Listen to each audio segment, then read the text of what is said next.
Chapter 28. Impounded. Snorri Snorrelson's trader's barge had just tied up at the trader's dock at the port. Alice Nettles, chief customs officer, stood on the quayside looking at it suspiciously. Alice was a tall, gray-haired woman with an imposing manner acquired during her time many years ago as Judge Alice Nettles, but now she wore the official blue robes of a customs officer with 2 gold flashes on the sleeves. People at the port did not mess with Alice, or at least not more than once. "I'd like a word with your skipper," Alice told Snorri. This was not a good start to any conversation with Snorri. She glared at Alice and did not deign to reply. "Do you understand what I'm saying?" demanded Alice, who was sure that Snorri did. "I want to speak to your skipper." "I am the skipper," Snorri told Alice. "You will speak to me." "You?" asked Alice, shocked. Surely the girl was no more than 14 at the most. She was far too young to be skippering a trader's barge on her own. "Yes," said Snorri defiantly. "What do you want?" Alice was nettled. "I want to see your castle inspection papers." Glowering, Snorri handed them over. Alice perused them and then shook her head. "These are incomplete." "They are all that I was given." "You have failed to comply with the emergency quarantine regulations. I am therefore impounding your boat." Snorri flushed with anger. You cannot do this," she protested. "Indeed I can." Alice motioned to 2 customs officers, who had been hanging around in the shadows in case of trouble. They produced a great roll of yellow tape and proceeded to cordon off the Alfroon. "You must leave your boat immediately," Alice told Snorri. "It will be towed to a dock in the quarantine area until the emergency is over. You may then reclaim it on full payment of dock dues and inspection fees." "No," said Snorri. "No, I will not let you." "Any more trouble and you will be spending time in the customs house lockup," Alice told her sternly. "I shall give you 5 minutes to pack a bag. You may bring your cat if you wish." 5 minutes later, Snorri Snorrelson was homeless. From their perch up the mast, Stanley and Donnie watched Snorri trudge off with her bag slung over her shoulders, Uller trailing at her heels. "That's a bit much," Stanley muttered to Donnie.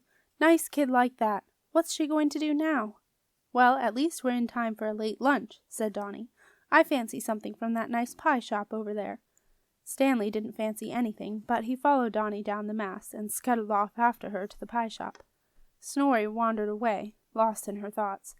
It had been one long disaster ever since she had arrived at the castle. She must have seen nearly all the ghosts in the castle, except for the one she had really wanted to see. She had been thrown out of the castle just before the market was due to start, and nearly sunk by a dragon. She had only just got rid of the wretched creature, and now this had happened. Snorri was so annoyed that she did not at first hear Alice Nettles calling after her, and when she finally did, Snorri made a point of ignoring the customs officer. But Alice was not to be put off. "Wait, I say, wait a moment!" She ran after Snorri and caught up with her. "You are young to be alone in the port," said Alice. "I'm not alone. I have Uller," muttered Snorri, glancing down at her orange cat. "It is dangerous here at night. A cat may be company, but it will not protect you."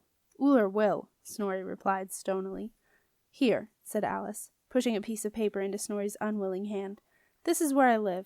Warehouse number 9, top floor.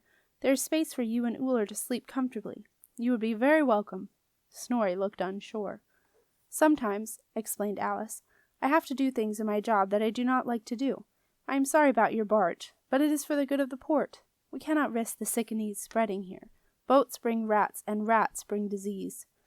"Some say," said Snorri, "that it is not rats that spread the sickenese. They say it is another kind of creature." "People say many things," Alice laughed. "They say that great chests of gold have mysteriously appeared on their ships without their knowledge. They say that barrels of water must have miraculously turned to brandy during the voyage. They say that they will return to pay the duty on their cargo. It does not mean that what they say is true." Alice was aware of Snorri's clear blue eyes under their pale, quizzical eyebrows. She met Snorri's gaze and said, "But what I said to you was true. I hope you will stay." Snorri nodded slowly. "Good. It is warehouse number 9. You will find it on the 5th Street on the left, past the old dock. It is best to arrive before nightfall, for the old dock is not safe after dark. Go in the blue door set into the green. Take a candle from the tub and walk through the lower warehouse. Take the iron steps at the back to the top. The door is always open. There is bread and cheese in the cupboard and wine in the jug. Oh, and my name is Alice. I am Snorri. I will see you later, Snorri." With that, Alice was off to a small boat waiting for her at the foot of the harbor steps. Snorri watched the oarsman row Alice toward a large ship at anchor, about a half-mile out from the port, and Uller rubbed against her tunic and meowed. He was hungry, and so, Snorri realized, was she. Tucked away between the trader's dock customs house and an abandoned loft was the harbor and dock pie shop. A welcoming yellow light glowed from its steamed-up windows, and the wonderful smell of hot pies drifted out the open door. Neither Snorri nor Uller could resist it. Soon they had joined a line of hungry workers waiting for their supper. The line moved slowly, but at last it was Snorri's turn. A boy came out of the kitchen carrying a tray of newly baked pies, and Snorri pointed to them. "I shall have 2 pies," she said. The young woman behind the counter smiled at Snorri. "That will be 4 groats, please." Snorri handed over 4 small silver coins. Maureen, ex-kitchen maid, ex-dollhouse skivvy, and brand-new owner of the harbor and dock pie shop, wrapped up the pies and added some scraps from a broken pie. "For your cat," she said. "Thank you," said Snorri, hugging the hot pies to herself, and thinking that the port was not such a bad place after all. As she left the shop, she heard Maureen scream, "Rats! Quick! Kevin! Kevin! Get them!" Snorri and Uller sat at the trader's dock harbor wall eating their pies. Uller, who always got very hungry just before nightfall, quickly ate the scraps from Maureen, and then finished off the pie that Snorri had bought for him. As the sky darkened and gray rain clouds began to blow in from the west, Snorri and Uller watched a tug tow the Alfrun out of trader's dock and take it on its way to the quarantine dock, which was in a bleak, marshy area on the other side of the river mouth. Despite the warmth of her pie, the company of Uller, and Alice Nettle's offer, Snorri felt desolate as she saw the Alfrun leave the protected waters of the harbor and pitch to and fro as she entered the black waters of the port tidal race. Her mother's words came back to her. "You are a fool, Snorri Snorrilson, to think that you can trade on your own. What makes you so special? It is no life for a woman, let alone a girl of 14. Your father, Olaf, rest his soul, would have been horrified, Snorri. The poor man did not know what he was doing when he left you his letters of charter. Promise me, for the love of Freya, that you will not go. Snorri, come back here right now." But Snorri had not promised. She had not come back right now, and so here she was, stranded in a strange port, watching all her trading hopes be towed away before being left to rot in some pestilential dock in the middle of nowhere. Snorri got to her feet with a sigh. "Come, Uller," she said. With the first few drops of a cold autumn rain falling, Snorri set off. Alice's directions should have been easy to follow, but Snorri was still preoccupied with her thoughts, and soon found herself lost in a bewildering maze of derelict old warehouses and decrepit old ghosts. Snorri had never known such disreputable-looking ghosts. The streets were crowded with old smugglers and muggers, drunkards and thieves, all jostling, cursing, and spitting, just as they had done when they were living. Most of them paid no attention to Snorri, for they were too busy fighting one another to notice the living, or to bother to appear to them. But 1 or 2, aware that Snorri could see them, began to follow her along the streets, enjoying the anxious look on her face as she turned to check if they were still there. The rain began to fall heavily, and Snorri's spirits sank even lower. She felt trapped. She had no compass, no chart, and everything looked the same to her, street after street of great black shapes looming overhead, blocking out the sky. Snorri would far rather have been adrift in the towering grey waves of the northern sea in the Alfrun than lost among these menacing old warehouses. Looking all around, desperately searching for a blue door in the green, or was it a green in the blue? Snorri began to panic. She stopped to try to get her bearings, but the entourage of ghosts closed in, and Snorri could no longer see where she was. She was surrounded by mocking faces, sporting rotting teeth, broken noses, cauliflower ears, and blinded eyes. "Go away!" screamed Snorri, her shout echoing along the chasm of a street and bouncing back to her. "You lost, sweetie?" said a soft voice nearby. Anxious to see who had spoken, Snorri passed through the circle of ghosts to a chorus of curses and protests. A young woman, dressed in various shades of black, stood in the shadows of a doorway a few yards away. A blue doorway within a big green warehouse door. Cut into the brick arch above the door was the number 9. "No, I am not lost, thank you," said Snorri, heading gratefully for Alice's door. Seeing where Snorri was headed, the young woman stepped forward and put her arm across the little door, barring Snorri's way. With a stab of fear, Snorri saw the young woman's shining black eyes, with their flashes of brilliant blue. She knew she was dealing with a dark witch. "You don't want to go in there," the witch told her. I do want to go in there, retorted Snorri. The dark witch smiled and shook her head, as though Snorri had not understood what she had meant. No, sweetie, you don't. You want to come with me, don't you? A spark of blue flashed across the witch's eyes, and Snorri felt herself weakening. Why did she want to go into some horrible old warehouse, anyway? That's right, you come back with Linda now. Come on, Linda. Trainee Coven, mother of the poor witch Coven, took hold of Snorri's hand, and Snorri felt her vice-like grasp close over the bones in her hand and squash them together.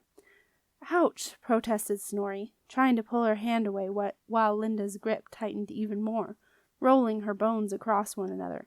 Ouch! You're hurting! Surely not. A strong girl like you is no match for little old me, Linda giggled, knowing that she had Snorri in her power. Linda had been out on what the witches called a twilight trawl. She needed to replace their maid-of-all-work after the girl's irritating accident in the Coven's cauldron earlier that day. They had eventually fished the girl out, but it was too late. Now Linda was determined to bring back what looked like a promisingly strong maid who would probably last more than the usual couple of months. However, Snorri was not being as cooperative as Linda had expected. The witch roughly tugged her away from the doorway, and Snorri resisted. Linda crunched her hand hard. Snorri gasped with pain, but suddenly Linda loosened her grip, and Snorri saw a flicker of fear in the witch's black eyes. She followed Linda's gaze, and almost laughed with relief. Uller was transforming. The scrawny orange cat at which Linda had just surreptitiously aimed a kick was no longer scrawny or even particularly orange. As Linda stared, unwilling to release her catch, she saw the night Uller beginning to appear. The black tip at the end of Uller's orange tail was spreading over the cat like the darkness of an eclipse traveling across the land. Uller's fur was becoming sleek, short, and shiny. It covered his new muscles, which rippled under his skin, forming and reforming as he grew slowly and steadily, becoming a full-sized panther. But still Linda kept her grip tightly on Snorri's hand. Enthralled, she stared at Uller, a brilliant plan forming in her mind. With this great black beast at her side, there would be no arguing about her rightful place as Coven mother, not with a familiar such as this. He would get rid of old Pamela with no trouble, not to mention any of the other witches who gave her trouble, and, come to think of it, that old nurse next door. The Coven would take over the nurse's place, which would pay old Nursey back for setting fire to the bridge. Linda smiled. What fun this was going to be! And then Uller underwent his final nighttime transformation. His eyes became the eyes of the night Uller. Linda looked into Uller's night eyes, and something inside her went cold. She knew she was no match for this creature. Something of the dark, far darker than Linda had ever known, stared out from Uller. She dropped Snorri's hand as if it had bitten her, and backed away, murmuring, nice kitty cat. A long, low, menacing growl rose from Uller's throat. The great black cat's lips retracted in a snarl, barring his sharp white teeth. Linda turned and ran, racing through the throng of watching ghosts. She did not stop until she had reached the Port Witch Coven, where she had to hammer on the door for at least half an hour before anyone bothered to let her in. Nursing her sore hand, Snorri pushed open the small blue door, and she and the night Uller stepped into the warehouse number 9.